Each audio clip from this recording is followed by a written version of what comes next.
Generation Iron 3. Generation Iron 3 is the third part in a trilogy of the Generation Iron films, which are based upon Arnold Schwarzenegger's classic Pumping Iron. Now, to get off with the boring stuff, Generation Iron 3 basically starts off first 20 minutes you're not interested in the movie. I don't know what's going on. They're interviewing random people. They're interviewing some of the OG guys like Kai Green, Jay Cutler, Dorian Yates, and you're like, what's going on? Come on, what's this movie about? So after the first 20 minutes they're basically interviewing what people think about bodybuilding, and the film's based in 2018. What people think about bodybuilding, the future of bodybuilding. Does anybody care about bodybuilding? The answer is no, at least not in America. And then after the first 20 minutes, it's an hour and a half movie. After the first 20 minutes, we start going across all over the world: Brazil, Egypt, Iran, India, Africa, you name it. They go around the whole world and they follow, individual bodybuilders who compete. When they follow these individual bodybuilders, that's where you get sucked in, because you start hearing stories and, the triumphs people do to get there. People in Brazil, bodybuilding's a new sport. More people don't know bodybuilding in Brazil, but, the younger guys are seeing it. A bunch of younger guys are coming up and they're getting involved. There's a guy in Uzbekistan, who was this orphan. It's going by pretty quick at this part in the movie. They tell you this guy, he's an orphan in Uzbekistan, and you visit his old orphanage, and now he's like a big buff bodybuilder, and he just talks about, like, like if you're gonna like go after something, you're gonna go after it, and like he just went through a path, and he's going back to his old orphanage to go speak to, the little orphan kids. I'll give this guy props too. He was even saying how like they did a lot of gymnastics, they would do push-ups, and they would always be involved in sports. He even did a backflip at his orphanage. Huge guy, dude. So I was like, what the fuck?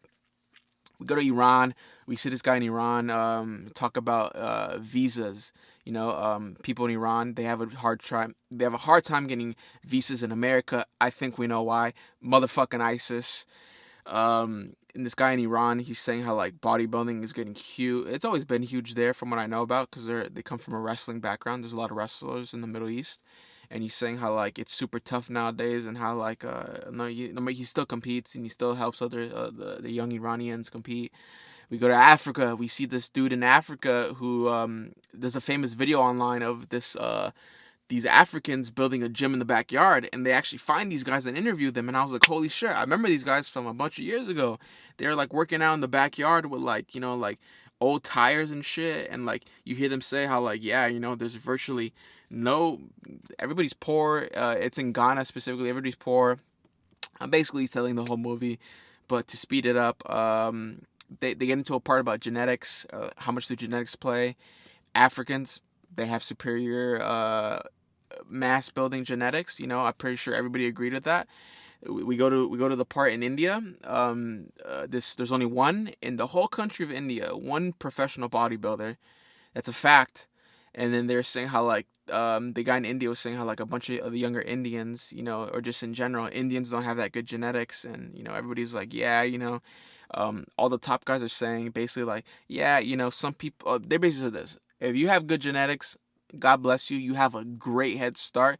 But at the end of the day, they did some before and after pictures. They're like, at the end of the day, mostly nowadays with like, pharmaceutical grade help, you can fucking do anything. The only thing holding you back is here. Yeah, people have a head start, but there's too much science going on nowadays where, no matter if you have shitty genetics, they could help you. And then we get into the subject of steroids, and a lot of the Africans don't take steroids. What they show in the documentary, versus like a lot of these first world countries. Now this is where if you're in a first world country, you have a head start compared to like countries like Ghana, third world countries, where they don't really have a good head start. At least that's what they said in the video or the movie. That's what they said in the movie. And then at the end of the movie, they start going into the big audience of bodybuilding, and how like freaking nobody really in America cares anymore. Arnold had that big wave, and then instead of inspiring young Americans, it's really gone worldwide. You see a lot of people in Asian countries, they love bodybuilding, they treat you like superheroes, yada yada yada. And then the end of the movie is basically like the whole group of guys and the women too. I would say there are women in this. The women too I'm trying to speed it up, make this video quick, but the women they show in Generation Iron 3, they basically say how, like, we follow this young woman bodybuilder who's a single mother too, and she's saying how, like, there's a lot of sacrifices you gotta make from, being a mom and then still finding time to train, and she's just like, yo, like, you just can't be a little bitch and, like, complain about it. Yeah, it sucks, like, yeah, it's tough, especially because you're a mom, you gotta the cooking and the cleaning and shit. And but again, adversity, you just gotta push through it. Don't be a puss. And then the end of the movie is like the individual people from all these countries we follow, them competing, some losing, some winning the competitions, And then and I even forgot, there's also section on the categories of bodybuilding, men's physique, which are like more on the natural side of like leaner side, and then we have the classic, the Arnold Classic, which is more of like the humongous looking animal style guys, and then we have the Olympia, which is just pharmaceutical grade, like to the fucking top, like you're just a fucking boulder. This movie was pretty good. An hour and a half, felt perfect.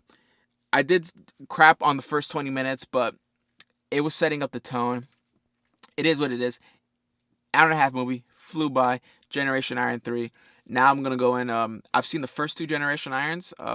First Generation Iron came out in 2013. I was a little kid when I saw it. Really good. I vaguely remember it, but I do remember it's a good film. Now Generation Iron 2 was not a fan of. I think that's the one where there's like a scene where like there's a huge panel and they just talk a lot. Not a fan. You can skip that. Generation Iron 3, great one. Really recommend it. It's a A for me because this is more like a docu film. Highly recommend it. Go watch it. If you like this video, hit the like button. Subscribe. I'll see you next time. Appreciate you.